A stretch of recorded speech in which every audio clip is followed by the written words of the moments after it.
سورہ النحل آیت نمبر 116۔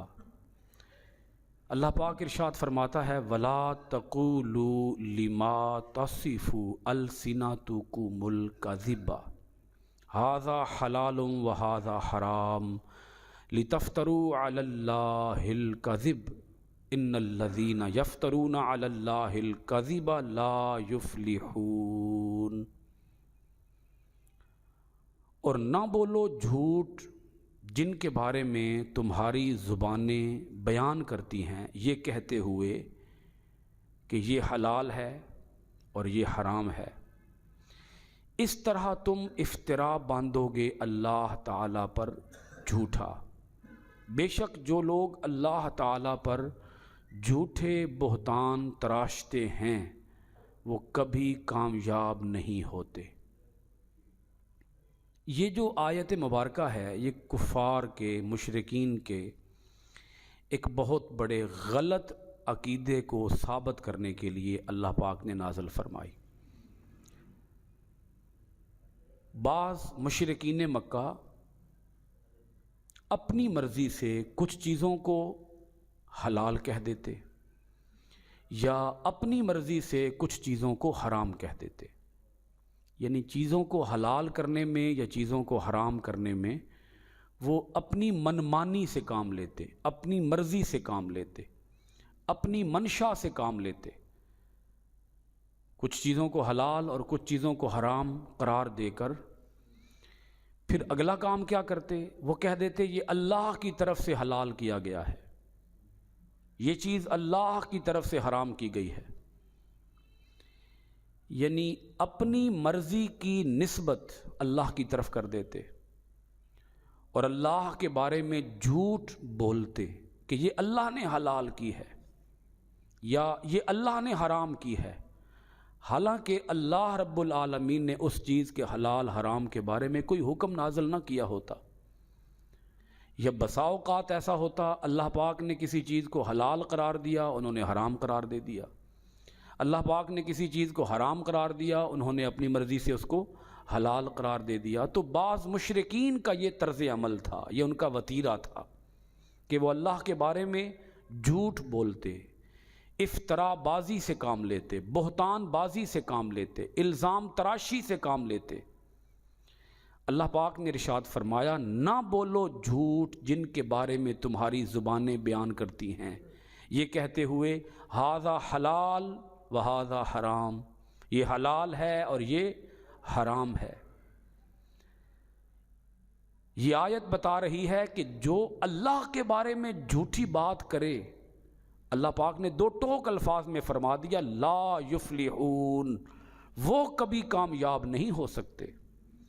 حلت اور حرمت کا اختیار یا تو اللہ کے پاس ہے یا اللہ کے رسول جناب حضرت محمد الرسول اللہ صلی اللہ علیہ وآلہ وسلم کے پاس ہے۔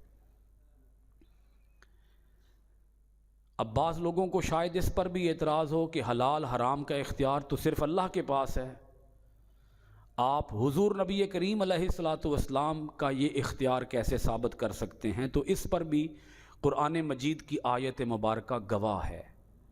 اللہ پاک ارشاد فرماتا ہے خذوا ما آتاکم الرسول وما نہاکم عنہ فانتہوا، رسول تمہیں جو دے اسے لے لو اور رسول تمہیں جس چیز سے منع کریں اس سے باز آ جاؤ۔ یہ آیت بتا رہی ہے کہ حلال حرام کا اختیار اللہ نے خود اپنے رسول مکرم صلی اللہ علیہ وآلہ وسلم کو تفویض فرما دیا ہے۔ اس کی کئی مثالیں بھی موجود ہیں، احادیث طیبہ سے وہ مثالیں واضح ہیں کہ نبی کریم علیہ الصلاۃ والسلام کے پاس ایک صحابی آئے، پوچھا یا رسول اللہ صلی اللہ علیہ وسلم کیا ہر سال میرے اوپر حج کرنا فرض ہے؟ آقا علیہ الصلاۃ والسلام نے چہرہ انور پھیر لیا، ناراضی کا اظہار کیا۔ دوسری مرتبہ سوال ہوا، تیسری مرتبہ سوال ہوا، حضور علیہ الصلاۃ والسلام ہر بار چہرہ مبارک پھیرتے رہے اور وہ بار بار یہی سوال دہراتے رہے کہ کیا ہر سال حج کرنا فرض ہے؟ نبی کریم علیہ الصلاۃ والسلام نے بالآخر ارشاد فرمایا اے میرے صحابی اگر میں ہاں کہہ دوں تو تمہارے اوپر ہر سال حج کرنا فرض ہو جائے گا۔ یہ آیت بتا رہی ہے، یہ حدیث پاک بتا رہی ہے کہ رسول پاک صلی اللہ علیہ وآلہ وسلم کو اللہ پاک نے خود اختیار عطا کر رکھا ہے، حلال کا بھی اور بولیے حرام کا بھی۔ تو ہمارے لیے حلال وہی ہے جس کو اللہ اور اس کا رسول حلال قرار دیں، ہمارے لیے حرام وہی ہے جس کو اللہ اور اس کے رسول صلی اللہ علیہ وآلہ وسلم حرام قرار دیں۔ نہ اپنی مرضی سے ہم کسی چیز کو حلال کہہ سکتے ہیں اور نہ اپنی مرضی سے ہم کسی چیز کو بولیے حرام کہہ سکتے ہیں۔ اگر ہمیں کسی چیز کو حلال ثابت کرنا ہے تو اس کے لیے یا آیت چاہیے یا حدیث چاہیے، اگر ہمیں کسی چیز کو حرام کہنا ہے تو اس کے لیے ہمیں یا آیت چاہیے یا حدیث پاک چاہیے۔ قرآن اور حدیث کے بغیر کوئی چیز حلال نہیں ہو سکتی اور کوئی چیز حرام نہیں ہو سکتی۔ یہ بہت بڑی پاور ہے، یہ بہت بڑا اختیار ہے، یہ بہت بڑا منصب ہے حلال اور حرام کے فرق کا۔ انسانی عقل اس نتیجے پر نہیں پہنچ سکتی کہ کون سی چیز ہمارے لیے حلال ہے اور کون سی چیز ہمارے لیے حرام ہے۔ انسانی عقل یہ فیصلہ ہی نہیں کر سکتی۔ یہ فیصلہ صرف وحی سے ہوگا، فرمان خدا سے ہوگا یا فرمان نبوی صلی اللہ علیہ وآلہ وسلم سے ہوگا۔ اور حلال حرام کو تو ہی اللہ کی حدود کہا جاتا ہے۔ حدود اللہ کسے کہا جاتا ہے؟ اوامر اور نواہی کسے کہا جاتا ہے؟ اسلام پورے کا پورا بیس کرتا ہے حلت اور حرمت پر۔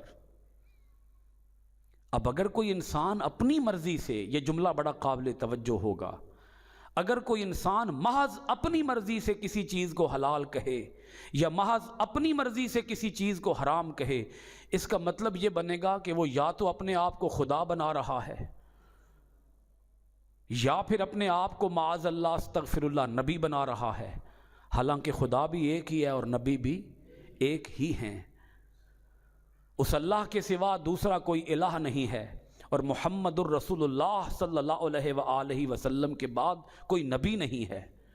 تو جو اپنے آپ کو اس منصب پر بٹھا رہا ہو کہ وہ خود ہی بعض چیزوں کو حلال قرار دے دے اور بعض چیزوں کو حرام قرار دے دے محض اپنی مرضی سے، نہ اس کے پاس کوئی آیت ہو، نہ کوئی حدیث ہو، نہ کوئی ثبوت ہو، نہ کوئی سند ہو، نہ کوئی متن ہو، تو اس کا مطلب پھر یہ ہوگا کہ وہ یا تو خدا بننے کا دعویٰ کر رہا ہے یا پھر رسول بننے کا دعویٰ کر رہا ہے۔ آج کے جاہل مفتیوں کو بھی ہوش کے ناخن لینے چاہیے، جو فتوے جاری کرتے ہیں بعض چیزوں کے حلال اور بعض چیزوں کے حرام ہونے کے، بغیر کسی ثبوت کے، بغیر کسی دلیل شرعی کے۔ کچھ لوگوں کا کاروبار ہی صرف اس پر بیس کرتا ہے کہ وہ اپنی مرضی سے حلال کہتے رہیں اور اپنی مرضی سے حرام کہتے رہیں۔ یہ معاملہ بڑا نازک ہے، یہ معاملہ بڑا سخت ہے۔ اللہ پاک نے ارشاد فرما دیا ہے، اگر کوئی محض اپنی مرضی سے کسی چیز کو حلال کہے اور محض اپنی مرضی سے کسی چیز کو حرام کہے تو یہ اللہ کی طرف جھوٹ کی نسبت ہے، وہ اللہ کے اوپر جھوٹا بہتان باندھ رہا ہے۔ لا یفلحون، اور ایسے لوگ کبھی فلاح نہیں پائیں گے۔ تو ذرا سمجھنا چاہیے یہ معاملات کتنے نازک ہیں۔ میں عرض کر رہا ہوں، حلال وہی ہے جو اللہ اور اس کے رسول نے حلال قرار دیا ہے، حرام وہی ہے جو اللہ اور اس کے رسول نے بولیے حرام قرار دیا ہے۔ اس میں ہماری مرضی نہیں چل سکتی، ہمارا عمل دخل اس میں نہیں ہے۔ یہ معاملہ خدا کا معاملہ ہے، ہم اپنے ہاتھ میں کیسے لیں جی؟ ڈرنا چاہیے، آخرت بھی آنی ہے، قبر میں بھی جانا ہے، اللہ کو جان بھی دینی ہے اور اس کے روبرو پیش بھی ہونا ہے، اپنا حساب و کتاب پیش کرنا ہے۔ تو اللہ پاک نے ایک بات فرمائی، لا یفلحون، ایسے لوگ کبھی کامیاب نہیں ہو پاتے۔ اور پھر اللہ پاک نے دوسری بات اگلی آیت کے اندر ارشاد فرمائی، سورہ النحل کی آیت نمبر 117 کے اندر فرمایا، متاع قلیل ولہم عذاب علیم۔ ایسے لوگ جو محض اپنی منمانی سے کچھ چیزوں کو حلال اور کچھ چیزوں کو حرام قرار دے رہے ہیں، ایسے لوگ بس یہ دنیا کا تھوڑا ساز و سامان ہے، دنیا کی چند روزہ کی لذت ہے، لے لیں یہ لذت، منا لیں یہ موجیں، مار لیں یہ موجیں، تھوڑا سا فائدہ ہے اٹھا لیں، جز وقتی لذتیں ہیں، یہ عارضی لذتیں ہیں، متاع قلیل، دنیا بڑی قلیل ہے، اس کا ساز و سامان بڑا قلیل ہے، اس کے فائدے بڑے قلیل ہیں، وَلَهُمْ عَذَابٌ عَلِيمٌ، اور ایسے ہی لوگوں کے لیے بڑا دردناک عذاب ہوگا۔